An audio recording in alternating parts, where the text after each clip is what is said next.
নমস্কার, আমি দুর্গাশ্রী। আজকে আমি তোমাদেরকে এটা বলবো যে লাল কিতাব আমাদের বারবার বলেছে ফিজিক্যাল স্ট্রাকচার দেখেও মানুষকে জাজ বা প্রেডিক্ট করা যায়, যেটা আগেকার দিনে খুব বেশি মাত্রায় হতো। আজ তোমাদের আমি একটু চুলের বিষয় বলবো। ছোট্ট দু রকম চুলের আরও ভ্যারাইটিস চুল আছে, সকলের জন্য ক্যারেক্টারিস্টিক আলাদা। আজ আমি তোমাদেরকে দুটো চুলের বিষয় বলবো, যাতে চুল দেখবে ভীষণভাবে স্ট্রেট, একদম সিল্কি স্ট্রেট লম্বা চুল। তারা ভীষণভাবে ইন্ট্রোভার্ট হয়, তারা সহজে নিজেদের লোকের সামনে খুলে ধরতে পারে না, তারা অত্যন্ত প্র্যাকটিক্যাল এবং ম্যাচিওর হয়। যাদের চুল দেখবে ঘুমরালু অর্থাৎ কার্লি হেয়ার যাদের, তাদেরকে বলবো তারা না ভীষণ ইমোশনাল হয়, আবেগপ্রবণ হয়, অন্যকে সাহায্য করার জন্য তারা অলওয়েজ এগিয়ে যেতে ভালোবাসে। তারা ধর্ম কর্মের সাথে ভীষণভাবে যুক্ত হয়। অবশ্যইভাবে জ্যোতিষ হওয়ার প্রবল যোগ তাদের থাকেই যাদের চুল কার্লি হয়।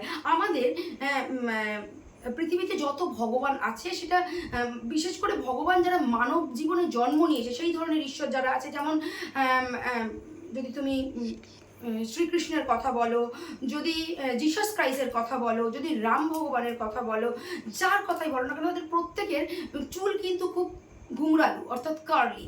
তারা পরোপকারী হয়। বিশেষ করে যেটা দেখা যায়, যাদের চুল ঘুংরালো তাদের বৃহস্পতি ভীষণভাবে সদয় হয়। তারা ধ্যান ধান করতেও খুব ভালোবাসে। শুনতে থাকো, যদি ভালো লাগে শেয়ার করে দুর্গাশ্রীর পাশে থাকো।